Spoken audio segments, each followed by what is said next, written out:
Fourth graders, today for Bible class, you're going to be looking at Christ's parable on wisdom.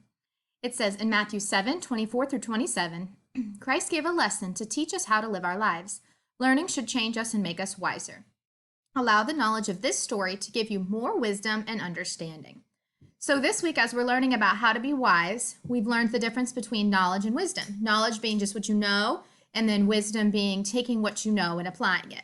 Here's an example that's not spiritual. For example, you know brushing your teeth will help your teeth to be healthy.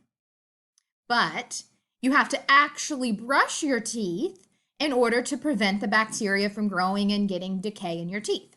So you can know something and not make a good choice. You could choose, brushing your teeth is good for you, but you could choose not to do it.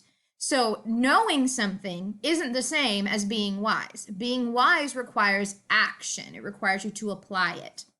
So that's what it's saying here, that you can learn something knowing that brushing your teeth helps, but that learning should cause you to change and help you to be wise. So let's look at Matthew 7, verses 24 through 27. Right here, that says, "Everyone then who hears these words of mine and does them will be like a wise man who built his house on the rock. And the rain fell, and the floods came, and the winds blew and beat on that house. But it did not fall, because it had been founded on the rock.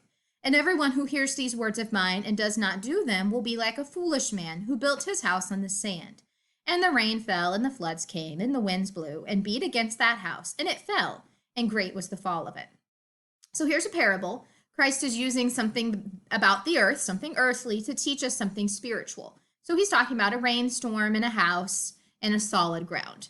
So he's saying everyone who hears the words of mine, so if you, the things that are taught in the Bible, and you do what you're taught, will be a wise man who built his house on a rock, being on a firm foundation. He built his house on something solid. And that's using what God teaches and applying it to your life is a solid foundation. So when the storms come and the floods come and the wind blew and beat on the house didn't fall because it was built on a firm foundation. So when you learn from God's word and you apply it to your life and you practice it in your life, when those storms come into your life, those temptations and those bad times, then you won't lose your faith in God because you have a firm foundation. But somebody who hears the word of God and they don't really apply it to their life, they just go to church, but they don't really live any differently. They don't act any different. They don't read God's word for themselves. They're like a foolish man. They're hearing the things of God, but they're not doing the things of God. And so their house is built on sand. Their faith is on sand. And as soon as a storm comes, all that sand washes away and their house falls and they don't keep their faith in God. And so I want you to take these verses and go back and look in your workbook and fill in what is missing here in these blanks about this story.